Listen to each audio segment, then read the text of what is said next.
शेतकरी बंधूंनो, तुम्ही तुमच्या पिकाला काही विद्राव्य खते देत असालच, त्याचबरोबर तुम्ही सल्फेट खतेही देण्याचा प्रयत्न करत असता आणि 10-26, 24-24 यासारखी बल्क खतेही तुम्ही तुमच्या पिकाला देण्याचा प्रयत्न करत असाल, परंतु ही सल्फेट आणि बल्क खते पाण्यामध्ये लवकर विरघळत नाही आणि 100% जास्तीत जास्त प्रमाणात विरघळली जात नाहीत. त्यासाठी आपल्याकडे एक चांगले उत्पादन आहे ज्याचे नाव आहे नॅटल. मित्रांनो, 200 लिटर पाण्यासाठी नॅटलचा 100 मिलीचा वापर करायचा आहे. त्यामध्ये तुम्हाला जी खते विद्राव्य करायची आहेत, विरघळायची आहेत, ती खते त्यामध्ये तुम्हाला टाकायची आहेत.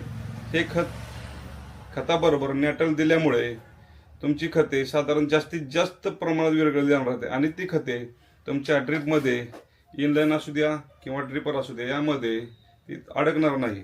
त्यामुळे शेतकरी बंधूंनो, तुमचे विद्राव्य खत, बल्क फर्टिलायझर आणि सल्फेट खते चांगल्या प्रकारे विरघळण्यासाठी तुम्ही या औषधाचा उपयोग करू शकता. धन्यवाद.